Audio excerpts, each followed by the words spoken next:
Masa ni saya nak tanya lagi satu. Okay. Kita soalan 22.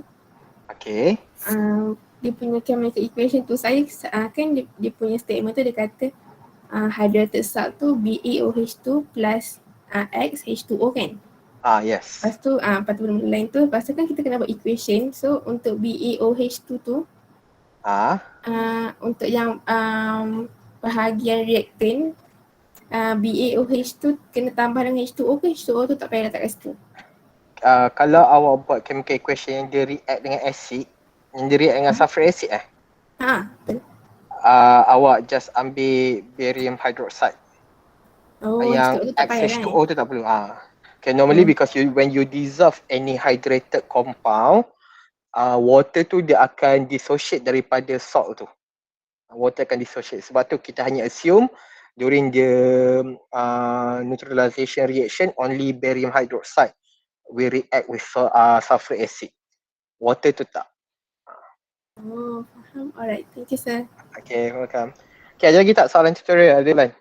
Ke semua okay?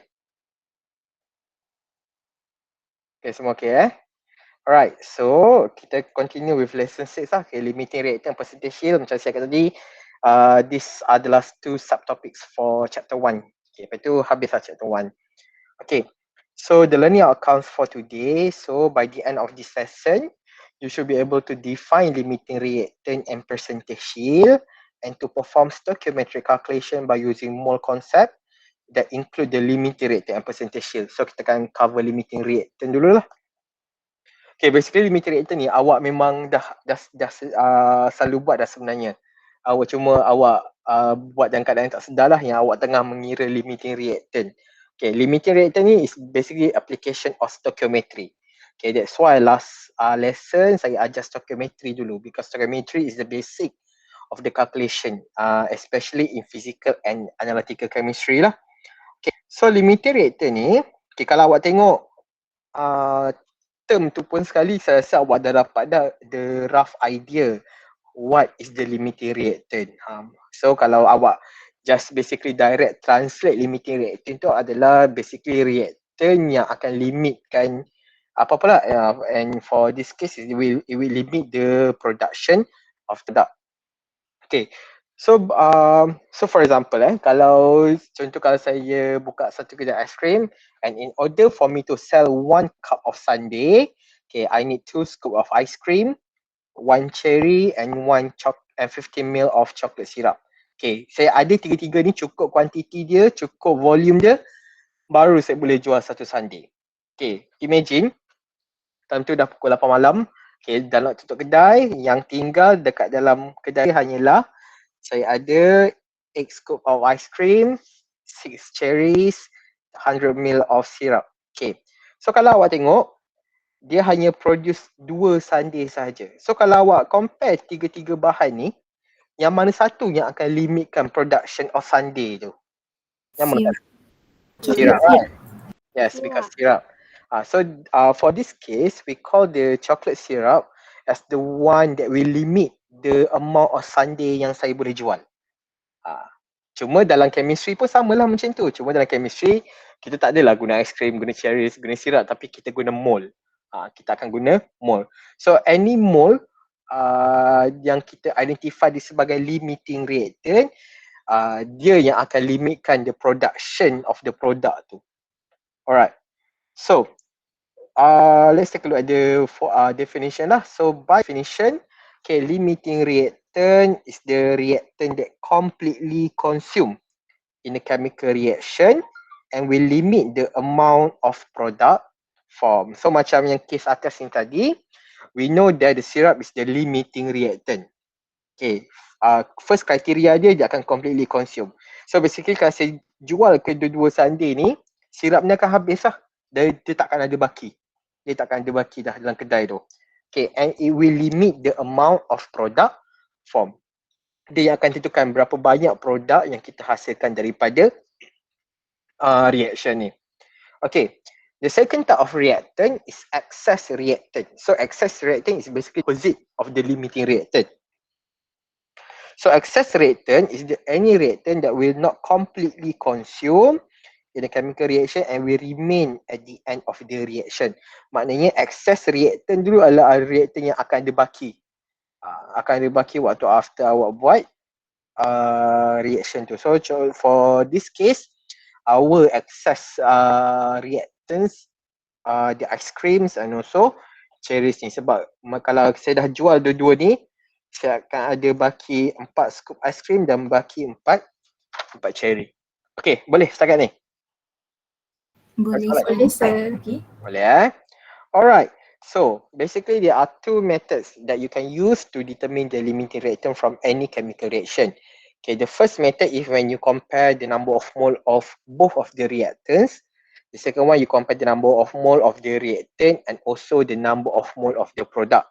So nanti saya akan tunjuk example macam mana both method. Nanti kalau dalam exam ke atau dalam tutorial ke, awak guna je mana-mana yang awak rasa selesa, yang awak rasa senang bagi awak. Okay. So the first method, which is the most common method that people use because the method ni adalah yang paling straight away. Dia memang direct terus dapat. Okay, is when you compare the number of mole of reactants. So awak compare mole reactant dalam chemical reaction tu by using stoichiometry. Okay, before we go into the calculation, okay, kita kena tahu mole apa yang, jenis mole apa yang kita boleh gunakan. Okay, the first type of mole, okay, we call it as a mole given or mole available. Okay, mole given or mole available. So mole given or mole available is the number of mole obtained or given in the question. So maknanya mole given atau mole available ni adalah mole yang diberi dalam soalan. Okay, tapi normally the question dia takkan bagi direct number of mole. Maybe dia akan bagi in term of mass, molarity, volume ataupun number of particle ke number of atoms ke dia akan bagi. So anything that you obtain from the question, directly from the question, okay, the mole we call it as the mole given or mole available. Okay, the second type of number of mole is the mole required. Okay, the mole required is the mole obtained from the stoichiometry. So in order to determine the limiting reactant, you need to compare the amount of mole between the mole required and also mole given. Okay, if the mole given is smaller than the mole required, then the reactant we call it as a limiting reactant. If the mole given greater than mole required, the reactant we call it as a excess reactant. Okay, so basically mole given, mole required ni contohnya kalau apa yang saya perlukan lagi sikit amountnya daripada apa yang saya ada, dia yang akan limitkan reaction tu. So for example, kalau saya ada 2 apple. Okay, kalau saya ada 2 apple. Tapi kalau saya nak buat contoh macam apple pie, saya memerlukan 4 apple. Ni awak kasi sebagai apple lah. So ini yang saya ada ataupun available. Okay, ini yang saya required. So kalau amount available lagi sikit daripada amount required, so maknanya dia lah yang akan jadi limiting reactant. Maknanya dia ni lah yang akan limitkan berapa banyak pie yang saya boleh hasilkan. Okay ni, boleh ni? Boleh sir. Boleh Okay. Excess reactant tu arah sebaliknya lah. Okay, arah sebaliknya. So once awak dah determine limiting reactant tu siapa, so the rest tu akan jadi excess reactant. Okay, kita tengok macam mana kita nak apply method 1. Okay, method 1 basically you compare the number of mole of the reactant. Okay, so based on the following chemical equation, so we have sulfur react with 3 mole of fluorine gas to produce sulfur hexafluoride. Okay, if 4 mole of sulfur react with 10 mole of fluorine, which of the two reactants is the limiting reactant? Okay, so kalau awak tengok 4 mole of sulfur, this one is the mole given or mole required? Mole given. Mole given. Mole given. Remember that mole given or mole available is the one that given in the question. Itu kita panggil sebagai mole given. So mole sulfur given is equals to 4 mole. So same goes with the 10 mole of F2. So mole to given is equals to 10 mole. Okay, sebab apa saya panggil dia given? Sebab dia dah diberi dalam soalan. Okay, now we need to determine which of the following two reactant, okay, is the limiting reactant. Okay, is the limiting reactant. Okay, so we going to use stoichiometry. Okay, so awak kena pilih salah satu reactant tu yang mana awak nak tentukan. Yang mana awak nak cari. So for example, okay, kalau saya nak tahu adakah F2 ni limiting reactant, okay, saya akan jadikan sulfur ni sebagai saya punya main reference. Sebagai saya punya main reference. Okay, so basically saya buat stoichiometry. So ingat, kalau buat stoichiometry punya sentence tu, apa yang awak nak cari itu awak letak belah kanan. Apa yang awak jadikan dia sebagai reference, awak letak di sebelah kiri. So for this case, saya nak jadikan sulfur as my reference. So if you look at the balance equation, okay, 1 mole sulfur is equivalent to 3 mole of fluorine gas. Okay, so 3 mole of fluorine gas. Okay, given that the number of mole of sulfur is 4. So 4 mole sulfur equal to how many mole of fluorine? Berapa mole? 12 mole. Okay, 12 mole of fluorine. Okay, so this one, is this mole required or mole given? More required. More required. Mole required for fluorine. Okay, this one is the mole required.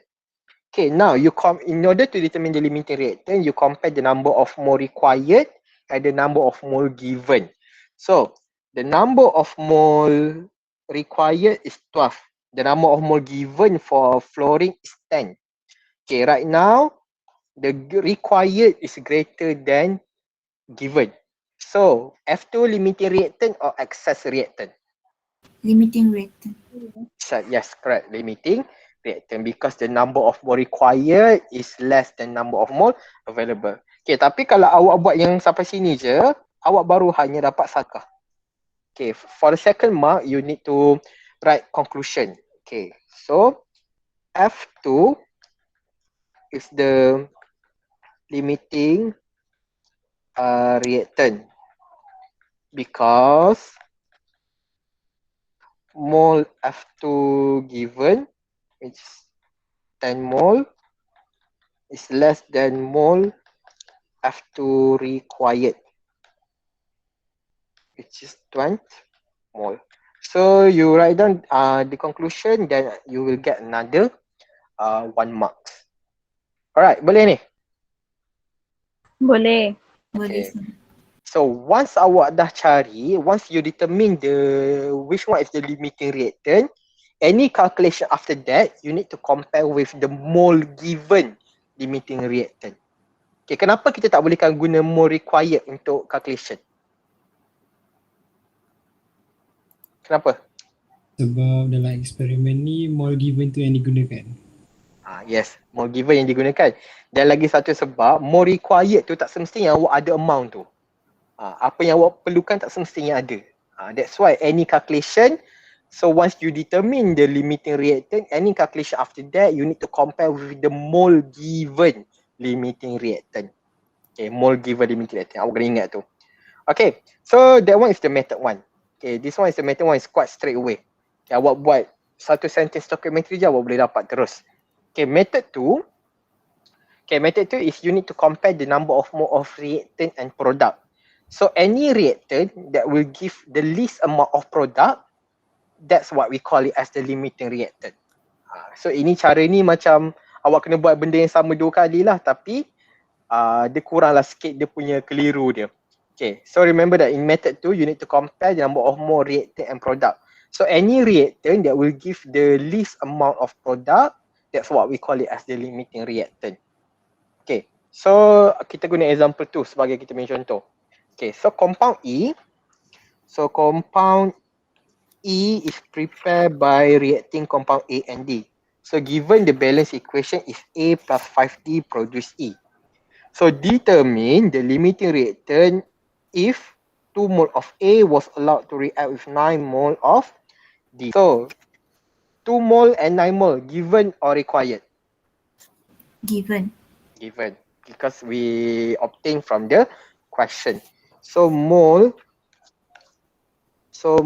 A given is equals to 2 mole, and mole D given is equals to 9 mole.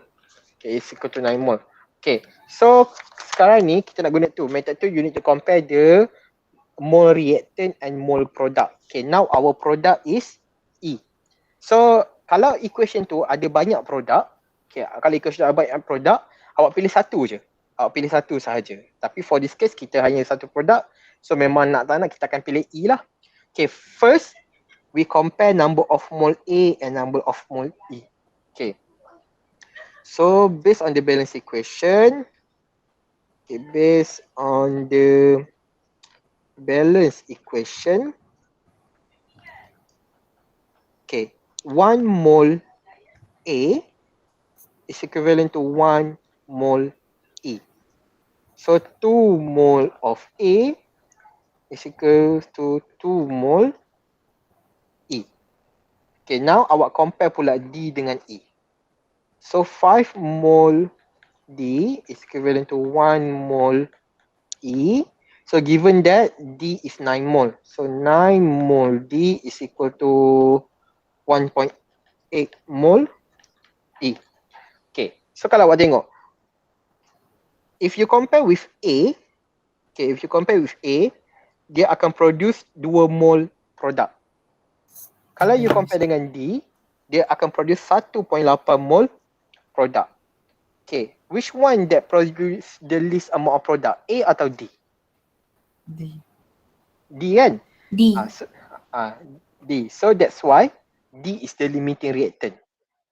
Sebab apa? Sebab dia akan produce the least amount of product. So awak kena you juga lah buat conclusion. So D is the limiting reactant because it will produce the least amount of product. So basically, this one is 1 mark, this one is another mark. Alright, so you have any question? Ada soalan tak? Okay. Alright, so nanti awak gunalah mana-mana method yang awak rasa senang untuk awak. Dua-dua method betul, jangan risau.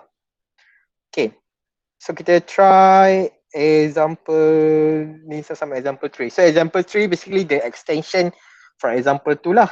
Okay, sekarang ni kita dah cari dah limiting reactant dia. So D is the limiting reactant. Okay.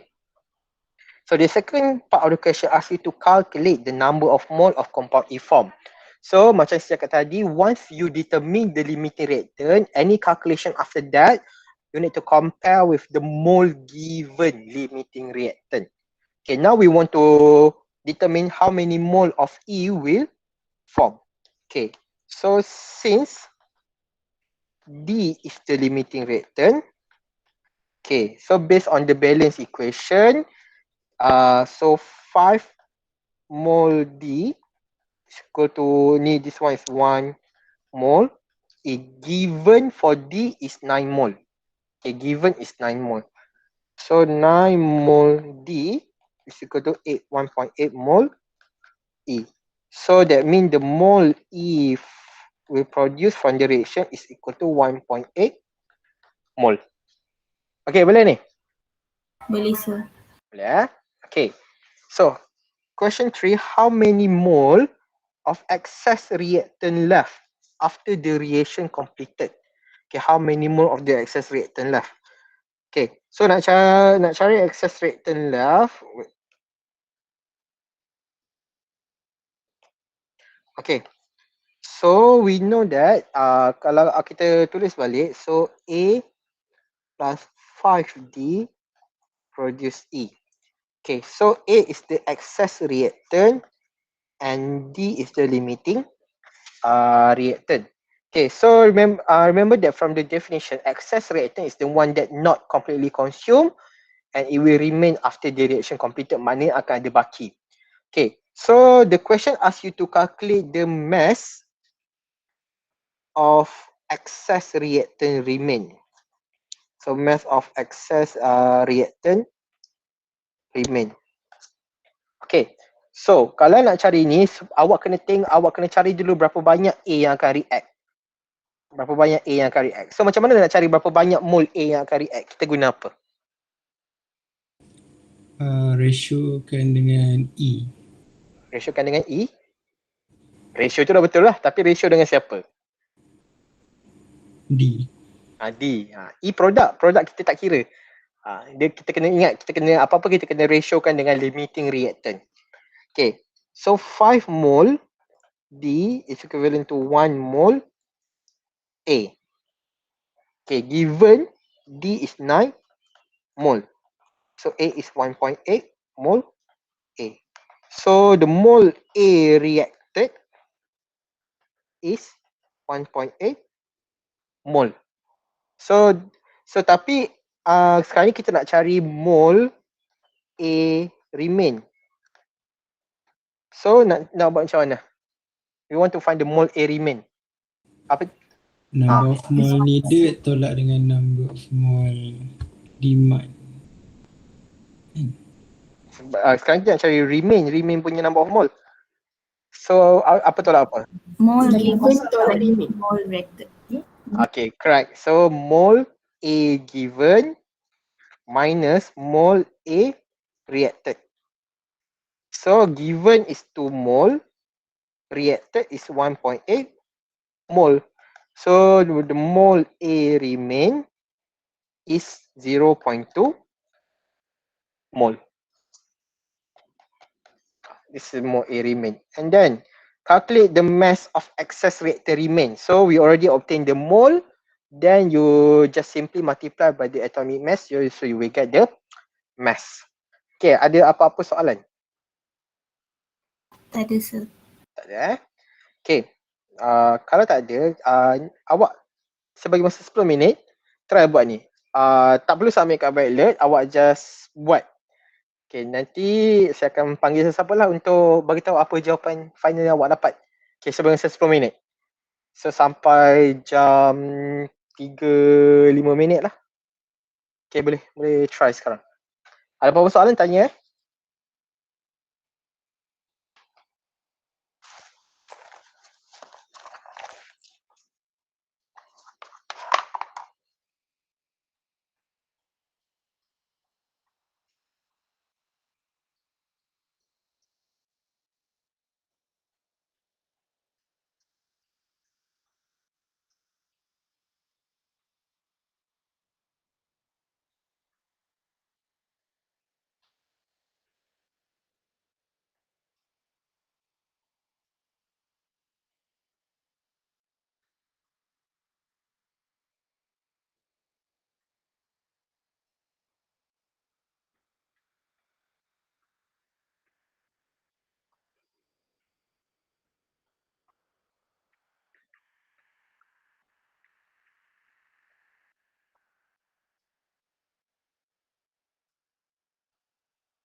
ni semua dah isi attendance belum ni? Ada 4 minit lagi.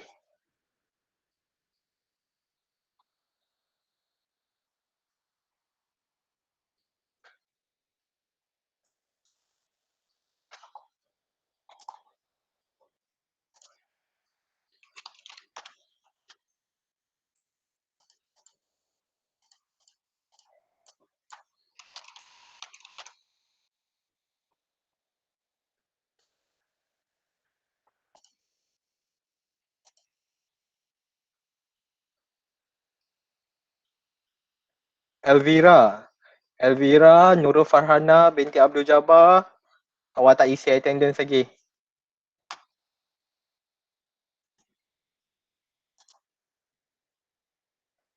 Nur Auni Izati dengan Nurul Fatihah binti Nur Hadi pun belum.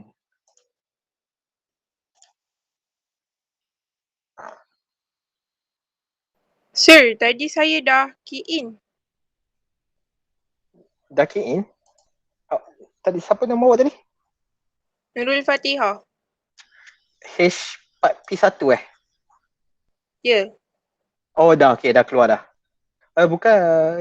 Ni bukan Nurul Fatihah ni. Raida dah. Raida dah tak ada kan? Dia dah keluar kan? Okay, so Nur Auni lah, Nur Auni.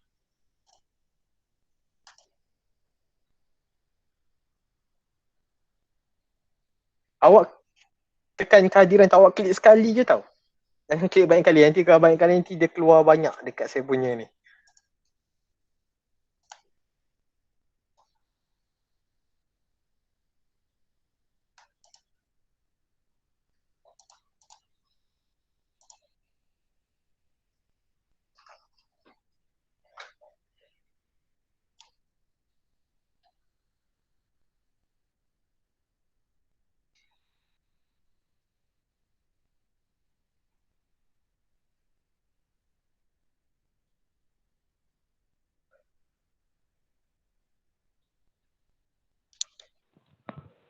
Sir, Ya saya. yang kehadiran tu tadi saya dah key in dah, sir. Dah key in?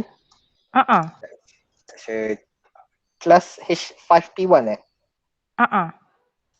Sekejap tengok balik. Dia tak keluar nama awak. Nama awak tu dia kosong lagi. Oh, masih boleh key in ke sekarang, sir? Ada stop 1 minit je. Okey.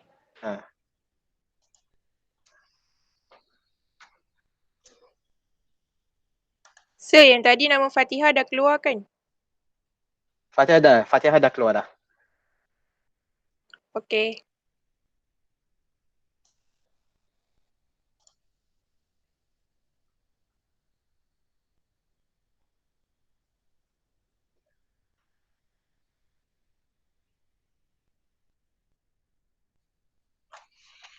Okey tak ni? Soalan ni. Semua okey?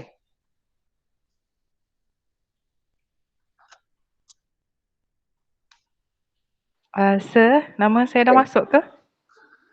Elvira. Sekejap. Dah. Baru masuk. Okey, thank you, sir. Sama.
Ada siapa-siapa yang dah siap?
Muhammad Azim daripada H5P1.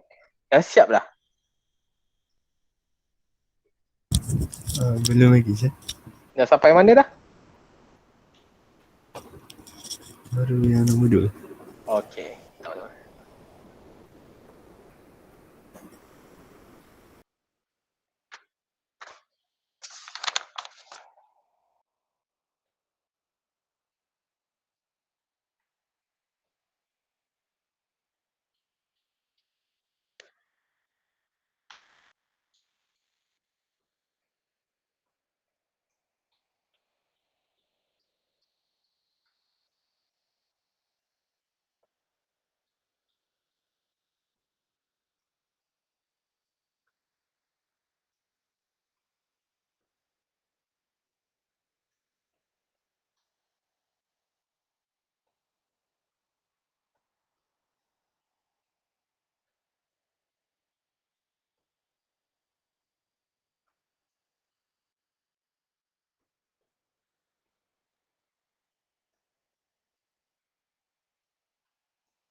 Eric from H4P1. Dah siap dah? Yeah, sir. What is the mass of S2Cl2 that you get? Mass. Mass of S2Cl2. 134.79. 134.79. Okay, what is your limiting reactant? Which one is the limiting reactant? Sulfur. Okay, sulfur. But, okay, what is the number of mole given for sulfur? 0.997. Okay, okay. If you look at the chemical equation, the sulfur given is S8, not S. Oh, sorry, sir. And then the equation given is not balanced. Right, so you need to balance the equation first. Okay. Okay. Okay, thank you, sir. Okay, welcome. I will give you another 5 minutes lah for others to complete. Okay, make sure even they gave you the equation, make sure it's balanced. Awak kena check.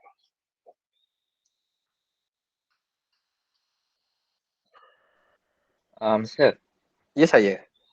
yang nombor 2 tu 70.304 betul ke? 70.704 304. lari. Dia tak sampai 70 pun mass dia. Berapa mol sulfur awak? Mol sulfur 0.13. Dekat situ. Awak bundakan dekat situ. Dia Okay. 1246 kan kalau awak kira betul-betul. Awak tak boleh bundakan je 0.13 terus. Oh, okay. Ah. So, saya buat balik. Okay.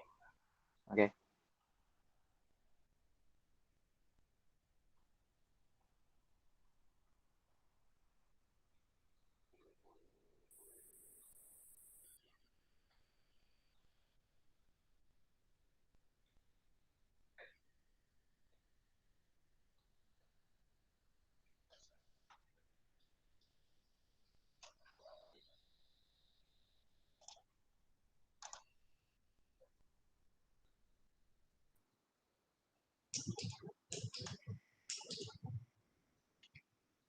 Super thumbnail.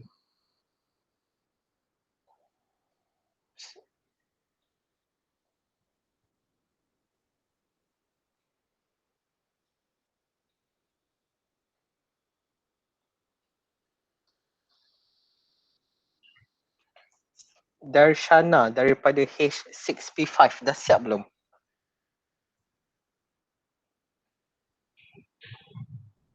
Darshana letak kat sini.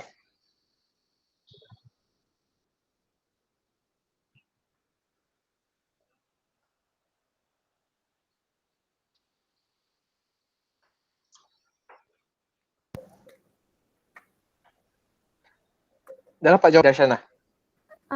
Saya skip number 2. Skip number 2? Okay. Okay, bawa boleh. Proceed. Buat. Limiting reactant tu saya dapat sulfur. Okay, sulfur. Yeah, that's correct. Okay, proceed with the Roman 2 lah.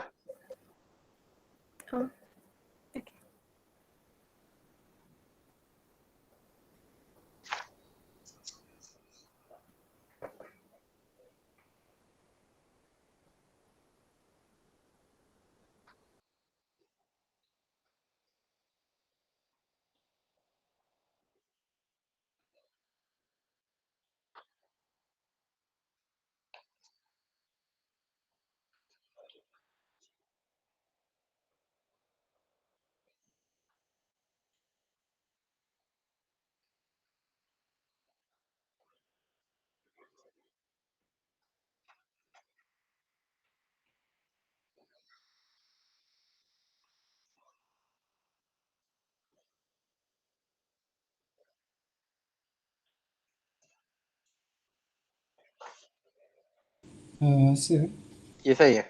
yang number of mole chlorine gas tu 0.25 betul ke? Nombor mol 0.25? Tak. Satu kan? Satu mol. Sebab molar mass 1 chlorine 35.5. So Cl2 so 71 lah. So 71 gram divided by 71 gram per mole, 1 mol lah.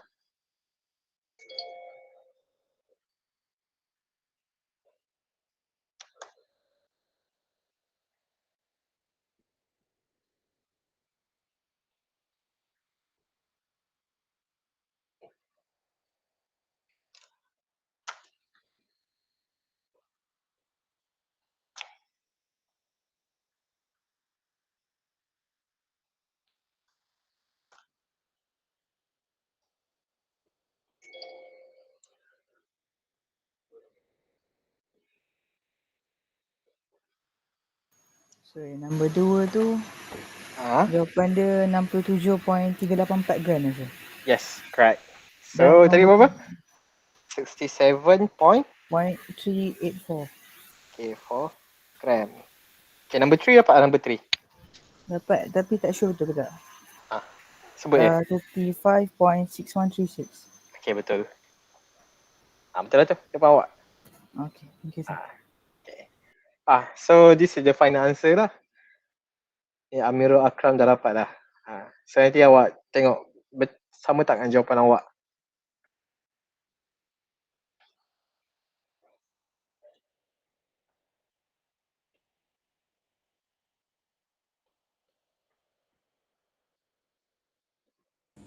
Sir, Ya.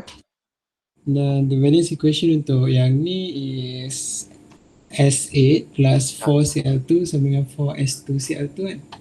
Ya betul. Okay, thank you sir. Okay.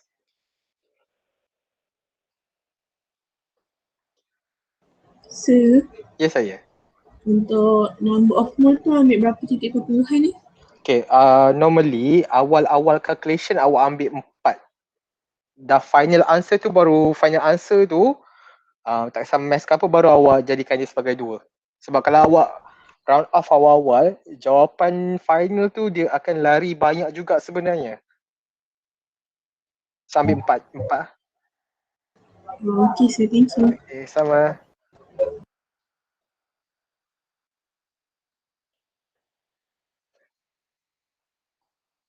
So yang mol untuk sulfur tu 0.1246 kan, sebab ada 8 sulfur kan. Ya betul. Lepas tu yang untuk number of mole Cl, kenapa bukan 71 tu kita bahagi dengan 8? Sebab dia tak boleh bagi 8. Okay, sebab yang nombor depan tu, okay kan balance equation dia S8 plus 4Cl2 produce 4S2Cl2. Okay, ingat yang depan-depan ni kita panggil dia sebagai stoichiometric coefficient. Dia hanya ratio untuk reaction tu. Tapi kita tak perlu darabkan dengan depan tu. Dia hanya ratio sahaja. so bahagi dengan 2 je lah kan sebab Cl2. Ya betul. Alright, thank you sir. Sama.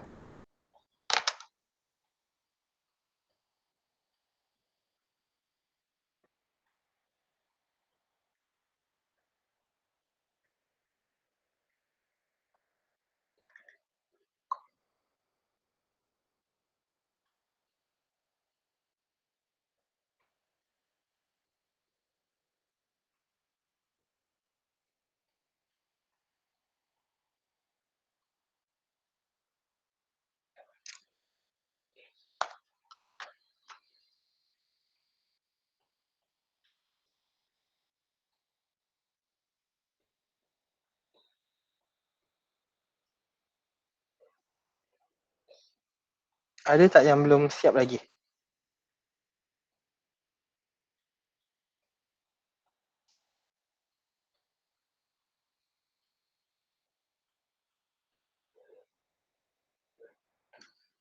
Siapa yang dah siap, okay, boleh tekan button yang raise hand tu, yang gambar tangan tu.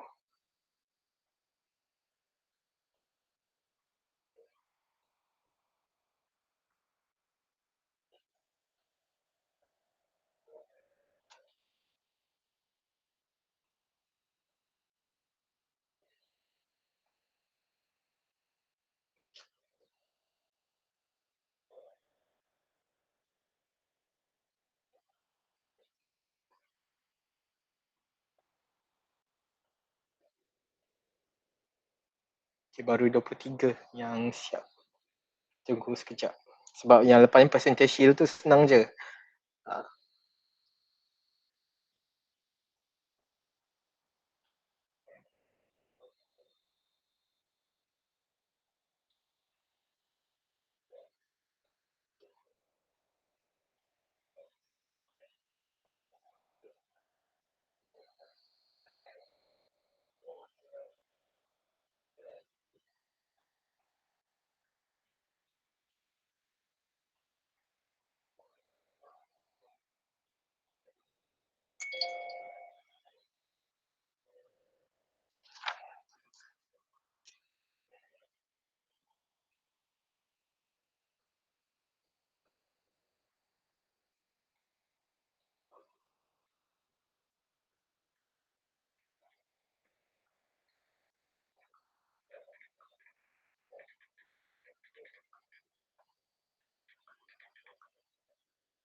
Mass access macam mana nak dapatkan?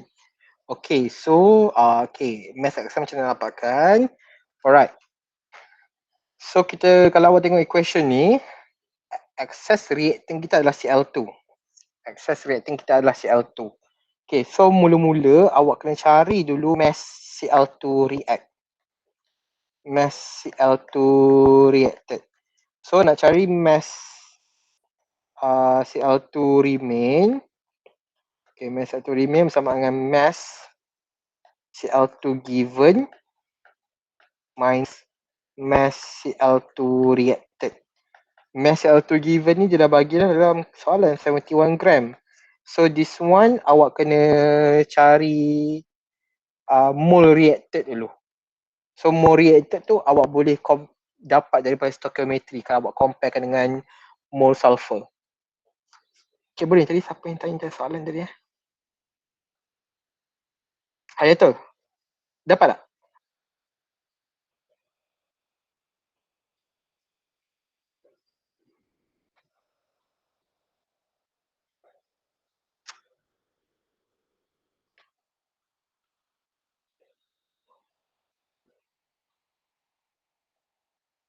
So yang ini awak dapatkan daripada stoichiometry.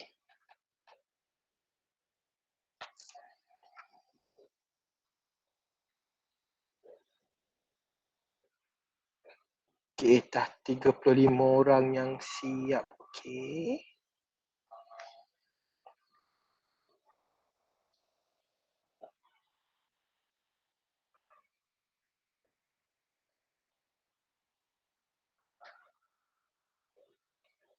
Okay, so majority semua dah siap lah. Dah 37, basically more than half. Okay, so yang siapa yang tak sempat buat tu, okay, lepas kelas ni awak continue lah dapatkan jawapan dia. Siapkan, okay. So boleh saya proceed kepada percentage yield, boleh?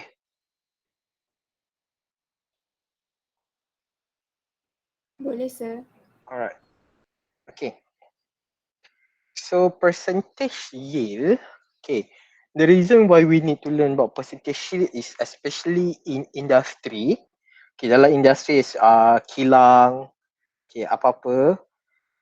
Percentage yield ni akan menentukan prosedur yang kita ada tu adalah prosedur yang bagus ke tak.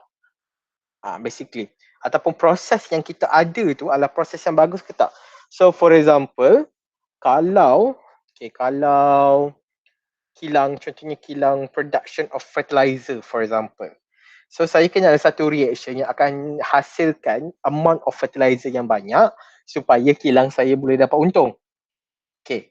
So tapi awak kena ingat apa yang kita expect, so what we expect does not necessarily mean that we going to get. Okay, apa yang kita expect tak semesti kita akan dapat. Okay, same goes with the experiment.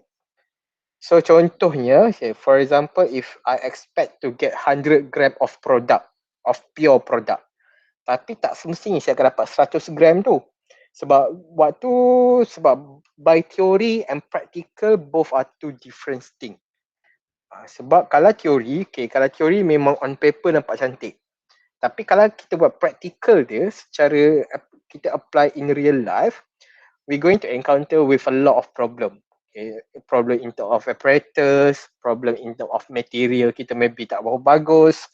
So that's why we need to know if we create one procedure, how many product or how much product that will be obtained from the experiment. Okay, so percentage yield is the percentage that shows how efficient is your procedure. Dia akan tunjukkan berapa procedure yang awak ada tu efficient ke tak. Okay, so before we go into further detail, there are two different type of yield. So we have theoretical yield and actual yield. Okay, theoretical yield is the amount of product calculated from the molar ratio imbalance equation. That means it's from stoichiometry. That's what we call it as theoretical yield. So maknanya amount of product yang kita kira sebelum ni, yang kita kira buat stoichiometry, kita kira limiting reactant tu, That's what we call it as a theoretical yield. Sebab anything that come from the stoichiometry or from the molar ratio in the balance equation, we call it as a theoretical yield. While actual yield, okay, is the amount of product actually obtained from the experiment. So actual yield ni, yang ini awak tak boleh calculate. Actual yield ni adalah awak akan dapat, awak buat eksperimen, awak dah settle semua, awak timbang produk tu. Okay, that's what we call it as actual yield. Okay, and actual yield must always be obtained. Maknanya actual yield mesti yang kita akan dapat daripada eksperimen or obtain from the experiment. While theoretical is the one from stoichiometry. Okay, boleh tak bezakan kedua-dua ni? Theoretical and actual yield. Boleh, sir. Boleh ya? Okay, so in order to calculate the percentage yield is easy. Actual yield divided by theoretical yield multiplied by 100. And normally actual yield actually will be given in the question. Normally, it will be given in the question.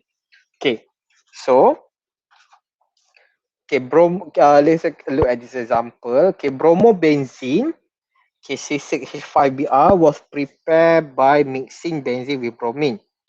Okay, so given balance equation, okay, if 25.9 gram of benzene is mixed with excess bromine, so siapa limiting reactant dia? Benzene or bromine? Benzene. Benzene sebab bromine tu dia kan excess. Okay, calculate the theoretical mass of bromobenzene. Okay, so in order to calculate the theoretical mass of bromobenzene, you need the number of mole first. Okay, tapi dalam soalan dia tak bagi apa-apa information terhadap bromobenzene. But the number of mole can be easily obtained from the benzene. Okay, so kita calculate lah. Mole benzene is equal to 25.9 gram divided by the molar mass. Molar mass benzene is 78 gram per mole. So you cancel out the unit. So we get the number of mole is 0.3321 mole. Okay, this is the mole of benzene.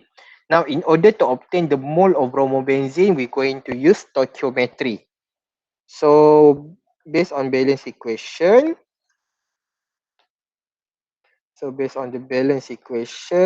one mole benzene is equivalent to 1 mole of bromobenzene. 0.3321 mole benzene is equal to 0.3321 mole of bromobenzene. So, dah dapat mole bromobenzene, awak bolehlah cari mass dia. Mass bromobenzene is equal to 0.3321 mole. Okay, multiply by molar mass. Molar mass bromobenzene is 12 times 6 plus 5 plus 79.9 is 156.9 gram per mole. So the mass of bromobenzene is 52.11 gram. So since this is theoretical mass, okay, the second part of the question is to calculate percentage yield if 45 gram of bromobenzene is obtained from the experiment. So this one, okay, this one is the actual yield. So in order to calculate the percentage yield, so actual divided by theoretical multiply by 100 lah. So basically awak akan dapat, so the percentage yield for bromobenzene is equal to 45 gram divided by 52.11 multiplied by 100. So dapat berapa? 86.36%. Okay, percent. That is basically percentage yield lah. Itu je, percentage yield memang senang je. As long as awak tahu which one is the actual and which one is the theoretical, then it's going to be easy. Okay, Any questions? Ada apa-apa soalan? Tak ada sir. Okay, tak ada Alright. So, okay, kalau tak ada,